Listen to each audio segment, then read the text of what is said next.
rise. This is deeply concerning because the Minister and the Nova Scotia Health Authority are both directing people to this exact same care. The Minister has claimed time and time again in this House that mental health services are better today than they were a year ago.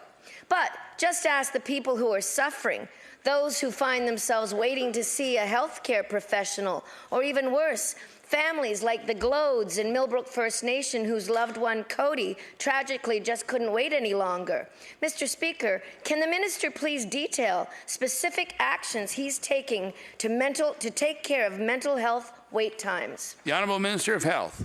Thank you very much, Mr. Speaker. First of all, we had here in the House an explanation yesterday in estimates on the number of clinicians, psychologists now in our schools that were never there before.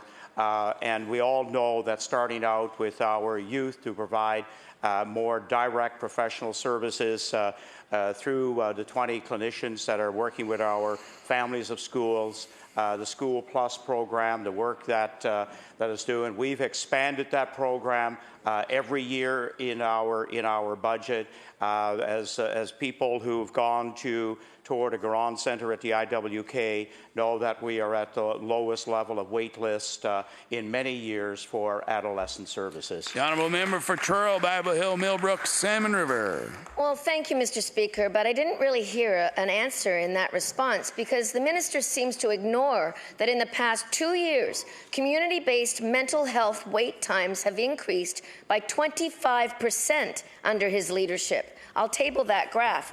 In an op-ed penned by the Minister himself, he asserts that most people benefit from outpatient or community treatment. Mr. Speaker, if the Minister truly wants to stand behind these claims, he must explain to the people in my riding, in Pictou County and across Nova Scotia, why it is that our wait lists are growing. So, Mr. Speaker, how can the Minister justify encouraging families and individuals to access community-based mental health services while the wait list just continues to grow? The Honourable Minister of Health.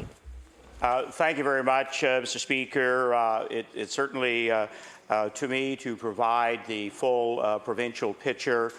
We can look at a particular county or area of the province and absolutely find that we still have to build capacity. I look at the South Shore, for example, where the wait list has been eliminated.